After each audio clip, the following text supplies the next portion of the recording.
faixa que tinha aí era uma faixa que dizia fora FMI. Hoje nós já mandamos do FMI embora e hoje não somos nós que devemos para o FMI, é eles que devem para nós 14 bilhões de dólares. Daqui a pouco é eu que vou começar a mandar gente lá para fiscalizar eles, como eles mandavam gente para fiscalizar a gente.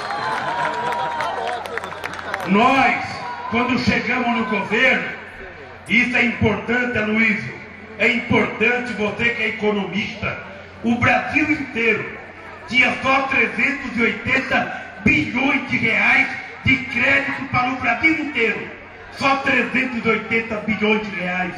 Hoje, Emílio, o crédito é 1 trilhão e 600 bilhões de reais nesse país. Pobre não entrava em banco. E nós criamos o crédito consignado. E hoje é mais de 140 bilhões de reais emprestado para os pobres. Agricultor de chinelo não conseguia entrar no banco. Eram 2 bilhões de reais emprestados em 2002. Agora são 16 bilhões de reais para os agricultores familiares. Nós tínhamos mais de 12 milhões de pessoas sem energia elétrica. Essa moça propôs o programa Luz para Todos. E nós andamos apagando candeeiro. Apagamos mais de 2 milhões e 400 mil candeeiro nesse país, ou lamparina, para quem não sabe o que é candeeiro. Mas o mais importante, companheiros e companheiras, é que esse metalúrgico que vocês um dia acreditaram e elegeram o presidente da República, que não sabia falar inglês, que não sabia falar espanhol e que, portanto, não iria ser respeitado lá fora, vai passar para a história como o presidente da República mais respeitado no exterior que esse país já teve. Porque a questão do respeito não é a questão da língua, é a questão do caráter, é a questão do amor à pátria, é a questão da soberania nacional, é a questão da autoestima desse povo. O brasileiro era tratado como se fosse um cachorrinho vira-lata. E eu fiz questão de dizer para eles, respeito é bom, eu dou e gosto de receber. Eu não quero ser melhor, eu quero ser tratado em igualdade de condições. E é por isso que o Brasil é respeitado como ele é hoje. Mas mais importante, companheiros, é que eu fui dirigente sindical nos anos 80. E sabe aqui o pessoal que eu fui um bom dirigente sindical.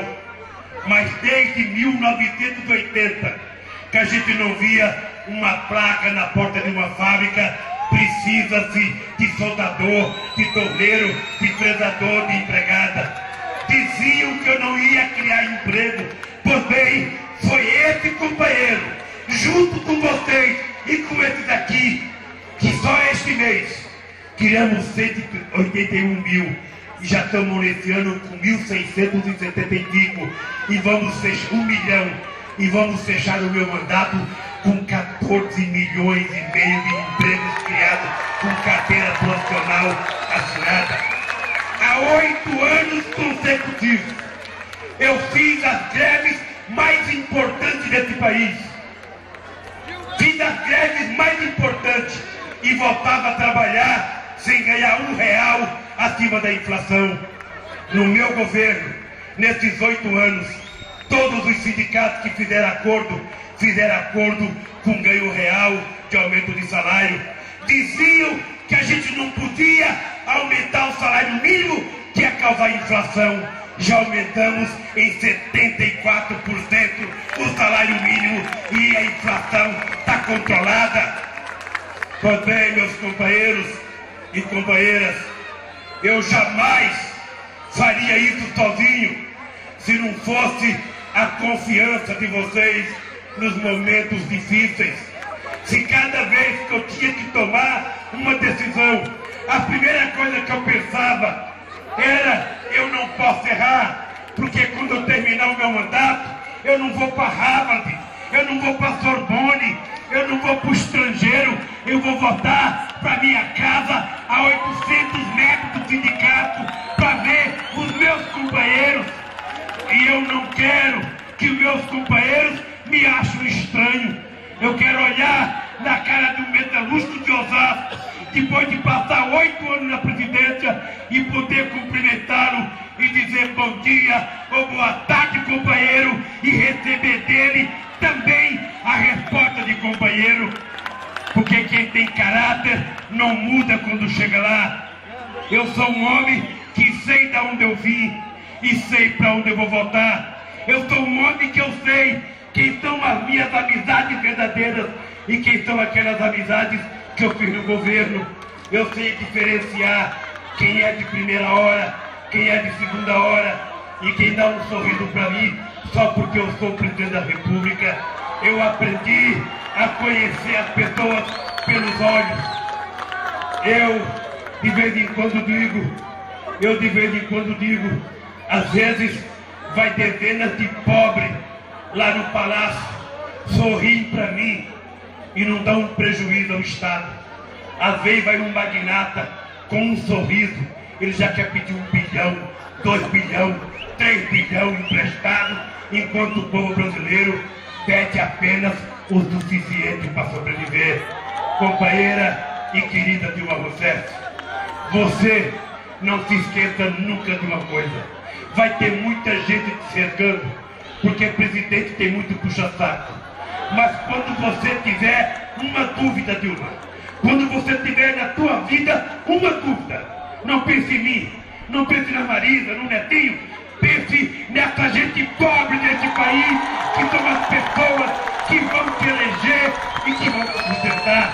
É para essa gente que nós temos que governar, para ajudar a classe média, para ajudar o pequeno empresário, para ajudar o microempreendedor, mas sobretudo para ajudar o povo trabalhador deste país. Eu tenho orgulho de todo ano, dia 23 de dezembro, ir para debaixo de uma ponte no Glicério, me encontrar com os catadores de materiais recicláveis que antes era tratado como catadores de papéis. Eu tenho o prazer deles terem recebido 200 milhões de financiamento do BNDES. Eu tenho o prazer de ter colocado no Palácio do Planalto, quando o shopping não deixava, quando o trem não deixava e até a igreja não deixava, cego, entrar com um cachorro dentro da igreja, dentro do metrô. Eu levei os cachorros e os seus donos para dentro do palácio, porque eu não podia pedir para ninguém tirar os olhos para entrar no Palácio do Planalto.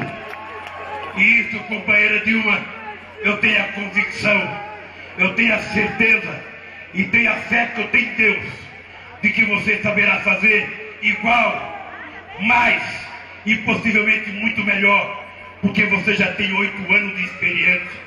E queria dizer para vocês uma coisa: a questão do preconceito.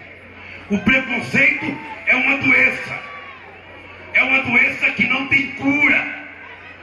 Primeiro, as pessoas não acreditavam no metalúrgico. Hoje, depois que esse metalúrgico foi chamado de um cara pelo Obama, aí todo mundo passou a ver: nossa, o cara é um cara mesmo.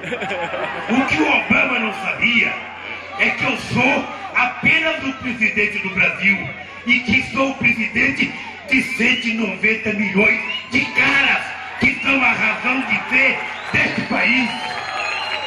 Pois bem, eu fui num debate com a Dilma um dia desse e cheguei lá na Federação das Empresas do Paraná, tinha um monte de perguntas para a Dilma. E eu falei: gente, às 11 horas da noite a Dilma não vai responder perguntas não. Vamos parar com esse negócio de pergunta. 11 horas a gente tem que descansar. Mas tinha uma pergunta que me inquietou: se uma mulher estava preparada para governar o país. Essa pergunta me inquietou, porque secularmente a mulher foi tratada como cidadã de segunda. Secularmente, vamos ser francos, há 40 anos atrás, uma mulher que fumava era prostituta.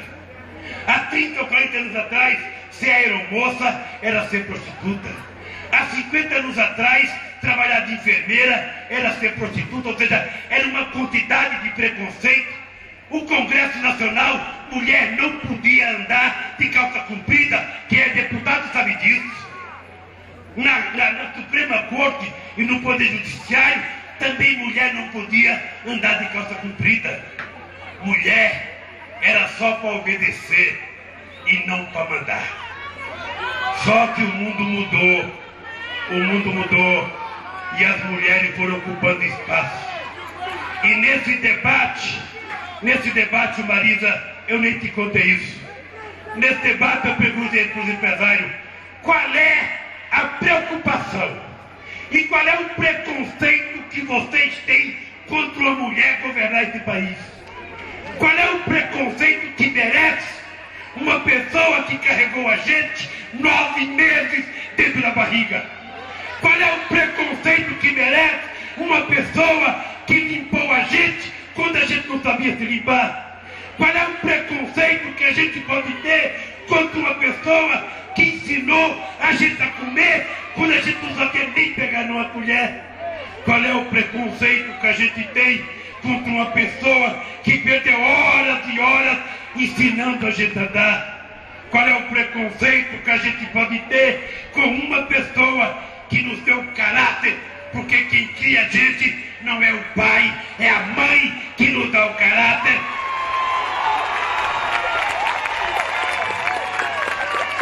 Portanto, qual é o preconceito que a gente pode ter contra uma pessoa que significa algo tão sagrado na humanidade que é a mulher? E só ela é tão importante que só ela pode procriar. Não tem nada mais importante.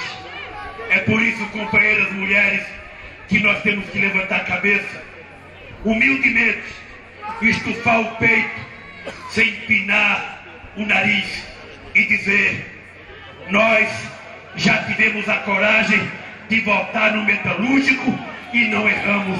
E agora vamos votar numa mulher para fazer o que precisa ser feito nesse país e para mudar definitivamente a história do nosso Brasil.